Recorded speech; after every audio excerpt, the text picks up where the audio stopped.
ආයිබෝන් අදත් ඔයගොල්ලෝ සාදරයෙන් පිළිගන්නවා Travel with Chef YouTube channel එකට. ඔන්න අදත් මම සුපුරුදු පරිදි රෙසිපියක් අරන් ආවා. ඒ තමයි coconut cookies. ඒ කියන්නේ පොල් පාවිච්චි කරලා අපි කරන බිස්කට් එකක්. ඉතින් මේ cookies අපි කියලා කියනවා ගොඩක් අය. මේක ගොඩක් මේ අපේ රටේ විතරක් නෙවෙයි හැම විදේශ රටවල හැම රටකම වගේ මේක අපි පාවිච්චි මේ විදිහට හදනවා. නමුත් මේක එක විවිධ විදිහට මේක හදන්න පුළුවන්. මේ cookies ගත්තාම ගොඩාක් තියෙනවා වර්ග. ඉතින් ඒක නිසා මම මේක හරි සරල එකක්. මේක හරි වැඩි වෙලාවක් යන්නේ නැහැ. හරි ඉක්මනින්ම හදාගන්න පුළුවන් එකක් මම අද ඔයගොල්ලෝ කියලා දෙන්නේ. මෙන්න මේ පොල් වලින් හදන මේ බිස්කට් එක. ඉතින් හරිම රසයි. ඔයගලන්ට මේක හදලා තියාගෙන මේ බිස්කට් කන්න කැමති වුණාම මේක කන්න පුළුවන්. ඒ වගේ මේ කල් තියාගන්න පුළුවන් විදිහට තමයි මම අද ඔයගලන්ට කියලා දෙන්නේ. අපි බලමු මේක කොහොමද හදන්නේ සහ ඒකට අවශ්‍ය මොනවද මේ අමුද්‍රව්‍ය කියලා.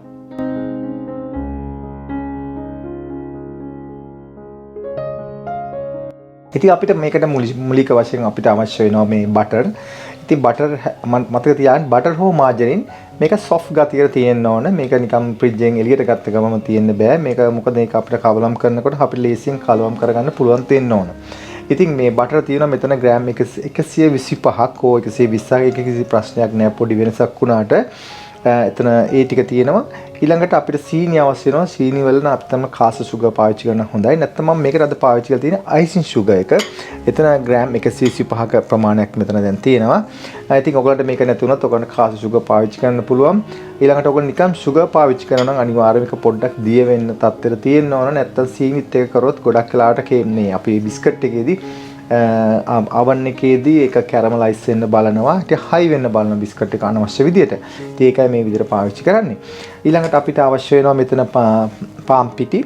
ඉතින් එතනදී මෙතන ග්‍රෑම් 150ක ප්‍රමාණයක තමයි පාම් පිටි අපිට අවශ්‍ය වෙන්නේ. ඒකට අපි පාවිච්චි කරනවා බේකින් පවුඩර් ටීස්පූන් භාගයක්. ඒක හොඳට කවලම් කරලා තියාගන්න ඕනේ. ඒක අනිවාර්යයෙන්ම ඒක මම තව පොඩ්ඩක් එකතු කරනවා. ඊළඟට අපිට වේලිච්ච පොල්. මෙතන තියෙනවා ඩෙසිකේට් කොකොනට් එක. නැත්නම් ඔයගලන්ට ෆ්‍රෙෂ් පොල් තියෙනවා. ඒක වේලිච්ච ගතියට ගන්න වෙනවා මේක මික්ස් කරගන්න. හේතුව නැතුව අමු පොල් එක දාලා මේකට හරියන්නේ නැහැ. වියලි පොල් එක තමයි අවශ්‍ය වෙන්නේ. ඉතින් මෙතන තියෙනවා ඩෙසිකේට් කරන ග්‍රෑම් 50ක ප්‍රමාණයක්. ඉතින් ඊළඟට බැනල ස්වල්පයක් තමයි ඕන වෙන්නේ. ඉතින් හරි ලේසි මම මේක දැන් ඔයගලට කියලා දෙන්නම් මේක කොහොමද හදාගන්නේ කියලා. ඉතින් මම මේකට මේ බේකින් පවුඩර් ටික එකතු කරනවා මේ ආකාරයෙන්. ඒක එකතු කරලා ඊට පස්සේ ඒක අපි හොඳට හලා ගන්න ඕනේ හොඳට කවලම් වෙන විදියට. ඊට පස්සේ මම මෙතන දැන් එකතු කරනවා මේ මාජරින් ටික. මේකට ඇත්තටම පොඩි වෙලාවක් යන්නේ මේ පොඩි ලොකු වෙලාවක් යන්නෙත් නැහැ මේකට. මේ හරි ලේසියෙන් හදා ගන්න පුළුවන්. මේ වෙලාවේදී oven එක උෂ්ණත්වය 170ක තියලා තියාගන්න.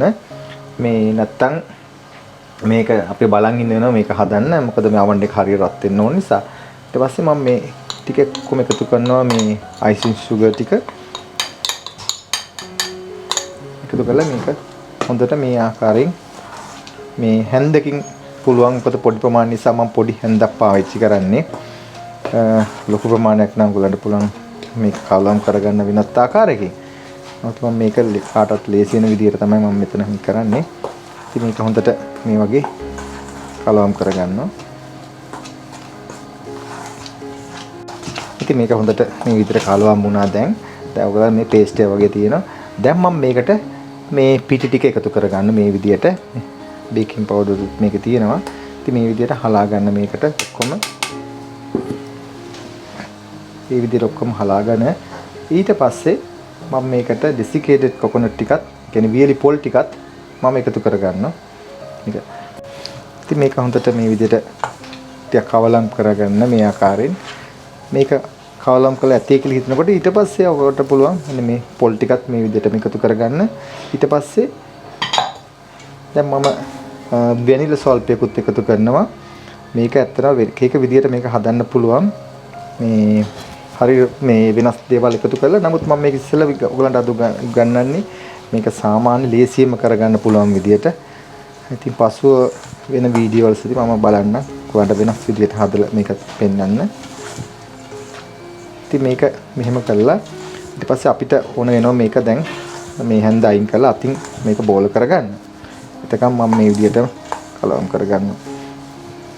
මේක හවස් වෙලාවකට උදේ වෙලාවකට හොඳ බිස්කට් එකක් මේක හදාගත්තොත් ඉතින් දැන් බලන්න මේක හොඳට කලවම් වෙලා තියෙන්නේ. දැන් මමගේ අත පිරිසිදුයි. අතින් තමයි ඊට පස්සේ ඉතුරු ටික මම මේක වගේ කවලම් කරගන්නේ.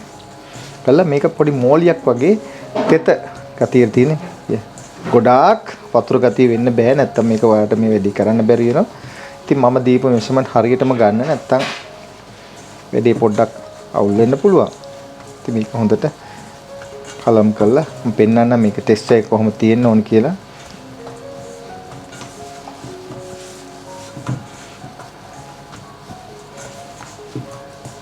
ඉතින් ඔයගලන්ට පේන ඇති මෙන්න මේ විදිහට තමයි මේක හදා ගන්න ඕනේ.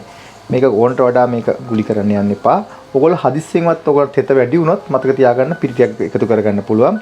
නැත්තම් මේ විදිහට මේ ගාන හදාගත්තා හරි. දැන් මේ වගේ බෝල කරගන්න.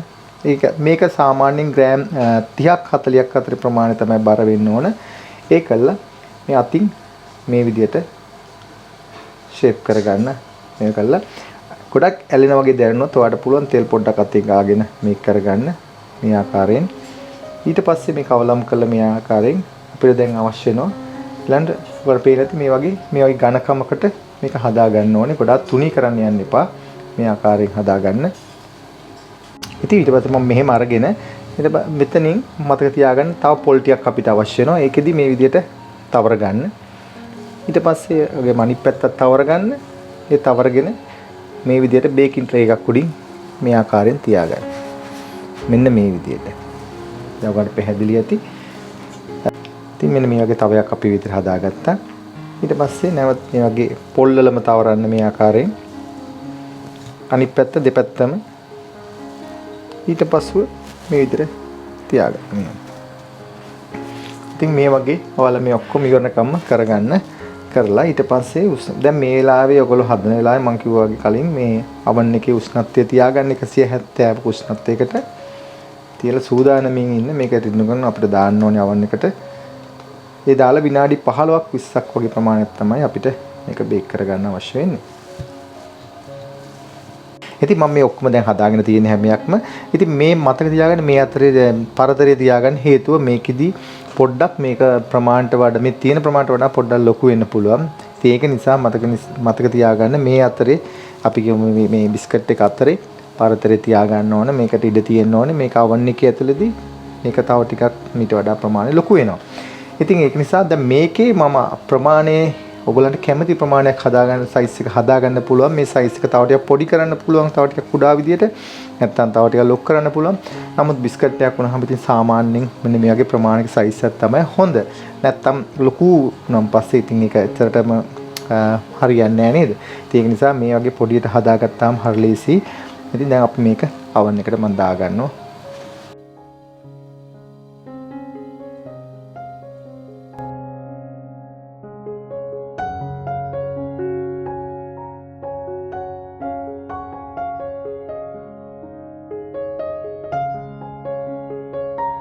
ඉතින් මේ තමයි මම අද හදාගත්ත මේ කොකොනට් කුකී එක.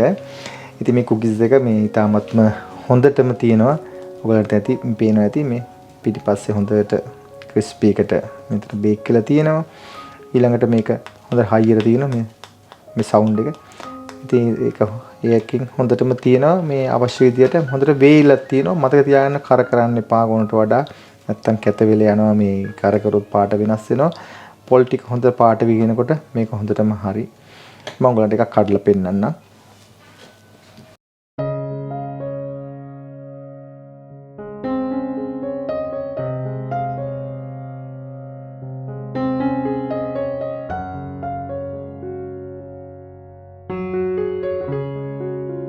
ඔන්න ඔයගොල්ලෝ අද බලාගත්ත කොහොමද මේ කොකොනට් කුකී එක හදාගන්නේ කියලා. ඉතින් ඔයගොල්ලොත් මේ පොල් වලින් හදන මේ බිස්කට් එක ඔයගොල්ලෝ හදන්න. හරිම ලේසි.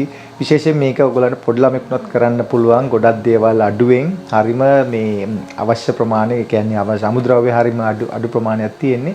ඒක හදන්න. හදලා මේ වගේ හදලා අපිට කියන්න කොහොමද ඒක හොඳට ආවද කියලා. නමුත් ඒක හොඳ ක්‍රිස්පි ගතිය හොඳටම තියෙනවා. මතක තියාගන්න oven එකේ විනාඩි 10ක් විනාඩි 15ක් 20ක් අතර ප්‍රමාණයක් තමයි මේ කියන්නේ. මතක තියාගන්න මේ කර කරන්න එපා. ගාන්න ඒක දීදි ගන්න. සමහරට ඔයගොල්ලෝ මේ oven එකේ තියේදි පාට එනකොට පොඩ්ඩක් මේ අතින් ඇල්ලලා බැලුවම් පස්සේ පොඩ්ඩක් තෙත ගතියට වගේ ආන්තම් තියේවි. නමුත් ඒක ප්‍රශ්නයක් නැහැ. ඔයගොල්ලෝ එළියට අරගෙන විනාඩි 10ක් 15ක් යනකොට නියම ගානට ඒක හයි වෙලා තියෙනවා. ඉතින් ඒක නත් මම පොඩ්ඩක් මතක් කරා. ඉතින් මම හිතනවා අද වීඩියෝ එකෙන් ඔයගොල්ලෝ ගොඩක් මේ යමක් අද ඉගෙන ගන්න ඇති කියලා. නැවතත් මෙවැනි අලුත්ම වීඩියෝ එකක් හම්බෙන්නතුරු අපි ගිහින් එන්නම්. ඔබට සුබ දවසක්. ආයුබෝවන්.